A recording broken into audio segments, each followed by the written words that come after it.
Olá, sejam todos bem-vindos aqui na Calandula TV, mídias sociais e publicações alternativas. Os últimos dias de Jonas Savimbi. Tudo isso e muito mais, você acompanha aqui na Calandula TV, mídias sociais e publicações alternativas. Mas antes de darmos sequência à matéria, quero pedir a você para inscrever-se no canal e deixar o seu link. Pode ser?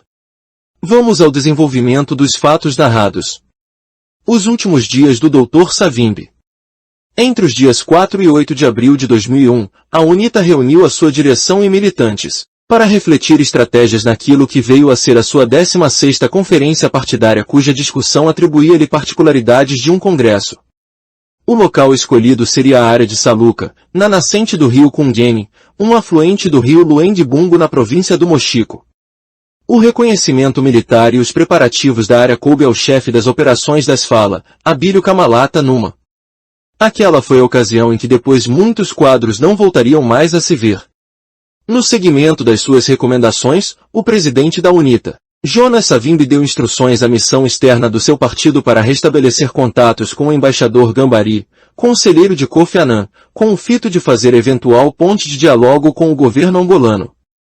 Entre novembro e dezembro de 2001, houve registros de encontros entre delegações da UNITA e da ONU em Nova York e Paris, tendo o mesmo esforço se estendido junto da comunidade de Santo Egídio de Roma. As iniciativas de conversações da UNITA calharam numa altura em que as autoridades governamentais descartavam diálogo com Jonas Savimbi, tendo o presidente José Eduardo dos Santos atribuído a 17 de dezembro daquele ano 3 cenários para pôr fim ao conflito armado: rendição de Savimbi, captura ou morte em combate.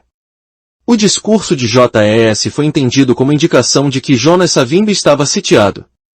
No preciso dia em que lança os 3 cenários, a coluna do líder da UNITA sofreu um ataque. Savimbi advertiu aos seus colaboradores que a sua coluna seria perseguida e, entretanto, decide tirar da mesma 2 dirigentes, em estado debilitado, Alcide Sacala e Celestino Capapelo. Instruiu um oficial da sua escolta, Brigadeiro Kalulu, para que se encarregasse pelos 2 quadros, fazendo manobras para áreas mais seguras.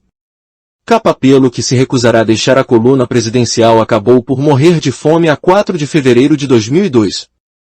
Há indícios de que terá sido este ataque que dificultaria doravante os movimentos de Jonas Savimbi. Várias pessoas da sua caravana ficaram desperdiçadas, o que se pressupõe dizer que as FAA passariam a estar em poder de novas pistas sobre a presença da coluna presidencial naquela zona. O grupo do Brigadeiro Kalulu veio a sofrer outros ataques, o que precipitou o anúncio, por parte da presidência angolana, de que Alcide Sacala estava morto.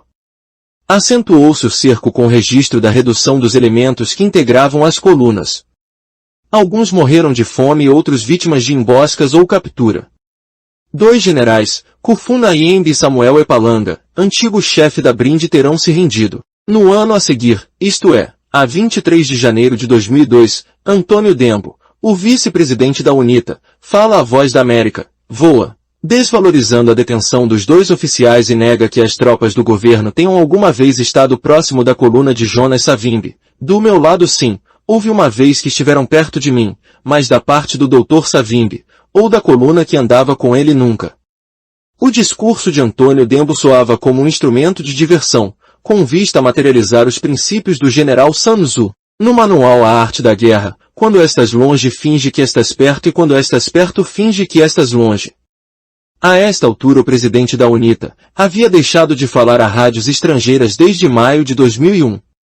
Não falava ao telefone ou aos rádios de comunicação como medida preventiva de detenção e identificação da sua voz por meios eletrônicos. Os contatos que mantinha com a hierarquia militar da guerrilha era por intermédio do seu vice-chefe do EMG, da SFALA, o general Samuel Kapinala Sami, que por sua vez, repassava a mensagem aos comandantes militares. Os contatos mais personalizados eram por intermédio de um oficial das comunicações do seu gabinete, o tenente-coronel Bartolomeu Alicerces Keiti Rama. Savimbi ficava do seu lado e dizia-lhe o que tinha que transmitir aos seus interlocutores. Falar ao telefone com Keiti Rama era o mesmo que falar com o líder guerrilheiro. Nesta época as autoridades angolanas apostaram na guerra eletrônica. A partir da Alemanha houve compra de novos aparelhos de intercepção. Uma informação de inteligência garante que as forças governamentais tiveram a seu dispor um especialista habilitado em imitar vozes. Através do mesmo entraram para a linha de rádios UHF de alguns comandantes militares da UNITA simulando orientações do alto comando da guerrilha. Por mais de 2 vezes, a coluna do general Esteves Pena Camin notou terem recebido coordenadas de movimentação em cujo ponto de estacionamento eram surpreendidos com disparos ou vultos de patrulhas das FAA. A certa altura, o grupo deixou de ter confiança nas alegadas orientações dos seus camaradas, acabando por se instalar em afluentes próximos à fronteira com a Zâmbia.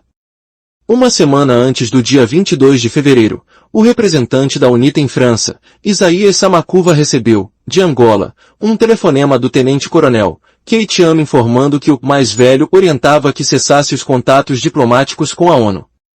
Na verdade, Keith Ama e um outro coronel, Cacique Pena, ambos das comunicações da coluna presidencial, tinham sido raptados a 2 de fevereiro, data em que Savimbi fica sem contato. Desta vez, o telefonema estava a ser feito a partir de Luanda na presença do general Manuel Vieira Dias, chefe da Casa Militar da Presidência da República. No entanto, no dia em que perdem o deputado Capapelo, a coluna presidencial tem a primeira dispersão. Um major, Guido Jungevili, que ia pegar água, é subvertido e de seguida apresentado no programa Nação Coragem da TPA. Desde então as FAA passaram a ter informações mais precisas sobre a localização da coluna de Jonas Savimbi. O presidente da UNITA decide proceder a algumas manobras e convoca o vice-presidente, Antônio Dembo, o secretário-geral, Lukamba Gato, o secretário para as Relações Externas, Alcide Sakala, e outros para irem ao seu encontro a fim de tomarem decisões defendidas na 16ª Conferência. Mas estes tardam a chegar devido ao cerco das FAA. Na manhã do dia 17 de fevereiro, ao longo do rio Luoli, uma unidade das FAA que desembarcava na parte leste com a Zâmbia interceptou pela retaguarda uma coluna da UNITA que mudava de base operacional. O comissário-geral das FALA, Galiano da Silva e Souza Bula Matadi, que se encontrava na parte de trás da caravana, recusou o apelo de rendição das FAA e acabou por ser atingido mortalmente. Ele e uma menina de 12 anos foram as únicas vítimas mortais. Foi também atacada uma caravana que levava civis para a Zâmbia provenientes do Uambo. O oficial que os dirigia era o general Ezequiel Chisende Buffalo Bill, chefe de uma unidade de inteligência clandestina. O mesmo saiu ferido e levado para o hospital do Luena, onde viria a falecer. Neste mesmo dia, 17, a coluna de Savimbi é abalada por mais uma dispersão em consequência de ataques. Perdem alguns operadores com realce a um senhor identificado por Bonga e o general Malungo Calias Pedro, que são capturados nas áreas do rio Luze. Jonas Savimbi, Antônio Dembo, general Sami e a coronel Paninhas Sachiambo caminharam para sul, enquanto que o general Abreu Camorteiro é dado como desaparecido. Em função de manobras, a coluna presidencial volta a ter outra dispersão no dia 19. A esposa de Savimbi, mãe Catarina. O grupo que acompanha Jonas Savimbi ficou reduzido em 9 elementos, um coronel, Kim, um guarda, o cozinheiro, uma menina, a esposa do vice-presidente Dembo, um responsável do controle aéreo, etc. No 20º dia de fevereiro, juntou-se à coluna presidencial, o general Abílio Camalata, acompanhado com mais 4 pessoas que andaram dispersas desde dia 18 no Luze. A senhora Valentina Sec, esposa de Savimbi, também estava neste grupo. Durante estes 2 dias com o presidente da UNITA, o general desempenhou o papel de guarda e cobriu as tarefas de comandante da coluna presidencial. Savimbi decide, entretanto, ir ao encontro do general Dembo a fim de pôr em marcha a reunião que convocara desde o dia 4 daquele mês. Ia travando briefings com os seus colaboradores que procuravam convencê-lo a chegar até a Zâmbia, mas recusará por alegados princípios de luta. Na manhã do dia 22 de fevereiro, houve registro de fogo intenso nas margens do rio Luio. Era o terceiro anel de segurança da coluna presidencial que estava a ser atacado. No cruzamento de fogo, foi atingido o general Njolela Diamantino George Big Jó, que tinha fama de ser um dos melhores especialistas em explosivos das FALA. No seguimento da sua morte, a unidade das FAA rompeu outro anel de segurança ao qual fazia parte o brigadeiro José Muli, que é mortalmente atingido. A coluna de Savimbi acabaria por ficar desprotegida. Estava, inclusive, sem meios de comunicação. Dispunha apenas de um rádio terra-ar. Ao meio-dia, o grupo de 3 elementos que acompanhavam, Jonas Savimbi atravessou Machana e ao mesmo tempo passa um pequeno avião telecomandado que se supõe ser robô de reconhecimento do exército governamental. Na caminhada os guerrilheiros notam que na zona onde passavam, existiam 3 diferentes marcas de pisos de pessoas que terão, provavelmente, andado naquela área. Savimbi em si, calçava um par de botas de fabrico francês com um piso específico que terá facilitado a sua identificação. A área onde se encontravam era na proximidade de Caçamba, localidade adjacente ao Louvoué, um dos 3 afluentes do rio Lungbungo. Entretanto, a coluna de Savimbi envia uma coluna de 2 elementos entre os quais o coronel Kim para ir do outro lado do rio para entender o que se estava a passar. Os mesmos não tornariam a regressar mais, terão sido capturados ou fugido. Minutos depois choveu um pouco, cerca de 10 minutos. Enquanto isso, a coluna mete-se no interior da mata onde acampam.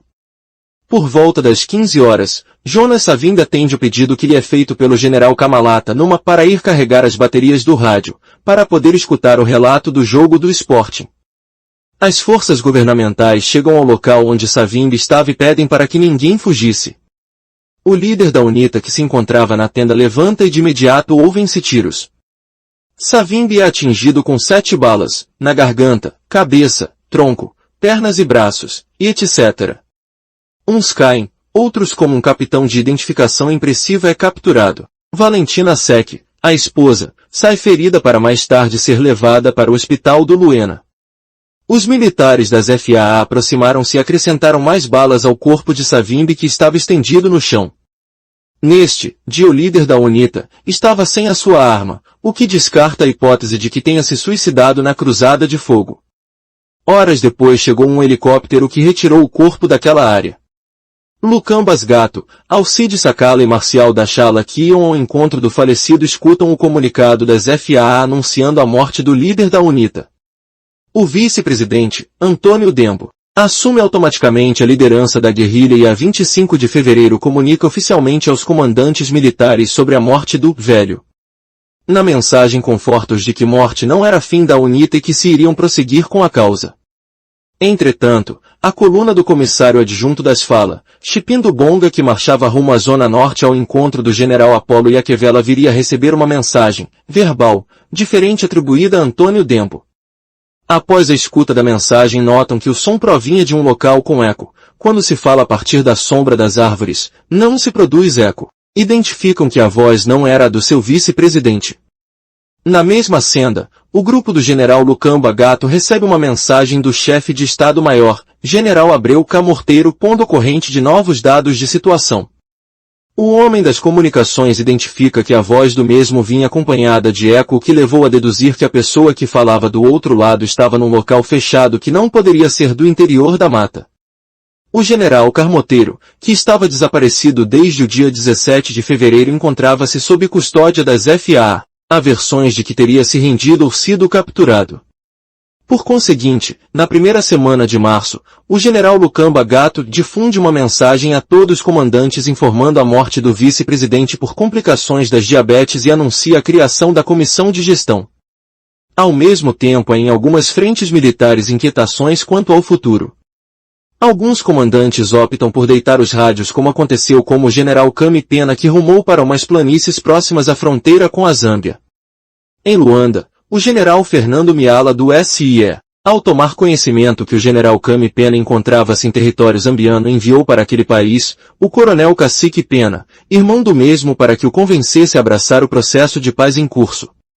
Na advertência feita, foi deixado claro que o não regresso de Cacique Pena simbolizaria para as autoridades angolanas união ao irmão para fins de prosseguimento da guerra, o que habilitaria as forças governamentais irem até aquele território para trazer os dois. Tanto para o governo angolano como para os rebeldes era necessário, após a morte de Antônio Dembo, identificar uma nova liderança para dar por concluído o processo de paz. Era necessário preservar a direção política da UNITA para que esta pudesse controlar os comandantes que estavam em outras zonas fora do Mochico, no sentido de evitar bolsas de resistências, ou mais tarde banditismo em gesto de vingança do seu líder.